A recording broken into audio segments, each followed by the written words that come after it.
नीतीश जी को दो वजहों से वोट मिला है।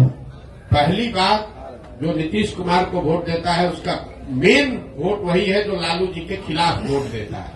और दूसरा, 2005 से 2010-12 तक उनकी जो सरकार यहाँ चली उसमें कुछ काम होता, सुधार होता लोगों को दिखा, तो वो सुधारवादी लोग भी उनको वोट दिया उन लोगों ने।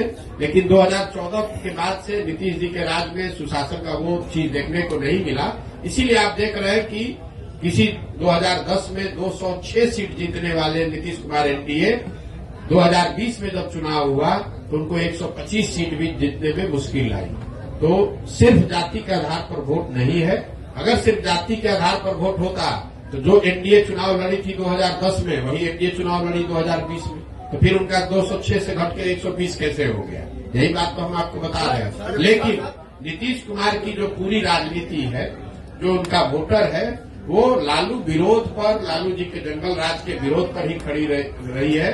उसमें एडिशन जैसे जैसे वो आगे बढ़े तो कुछ और लोग जुड़े होंगे, लेकिन मूल वोट जो उनका है वो लालू विरोध का वोट है। जो लालू से डरता है या लालू जी को नहीं चाहता है वो नीतीश जी को वोट पहले करता रहा है। जदयू की राष्ट्रीय कार्यकारिणी की बैठक होने जा रही है जी, जदयू की राष्ट्रीय कार्यकारिणी की बैठक होने जा रही है और संभावना जताई जा रही है कि नीतीश कुमार फिर से पलटी मार सकते हैं। इस पर क्या प्रतिक्रिया?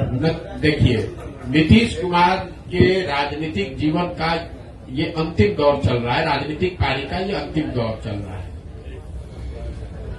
नीतीश कुमार को खुद नहीं मालूम है कि वो कहाँ हैं और कहाँ रहेंगे।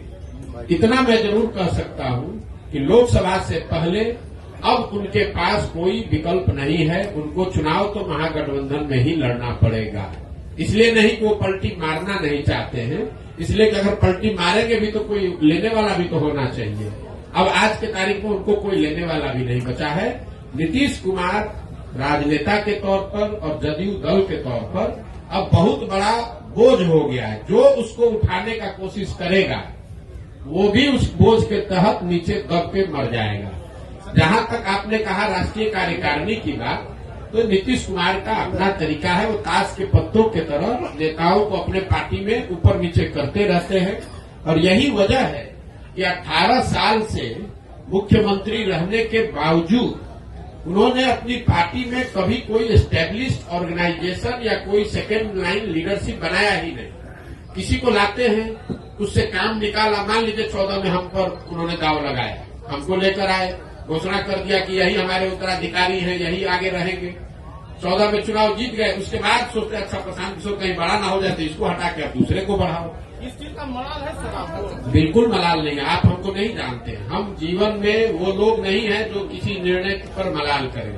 हमारे माता पिता और हमारे गुरुओं ने सिखाया है कि जीवन में जो आप काम करते हैं उसके अगर उसमें आपको कुछ गलती हो जाए तो उससे दो रास्ते आपके पास है। एक, आप अपने निर्णय और अनुभव के आधार पर सीख सकते हैं, सीख कर आगे जीवन में गलती न करें ये कर सकते हैं, या उसका मलाल कर सकते हैं। हम मलाल करने वाले लोग नहीं हैं।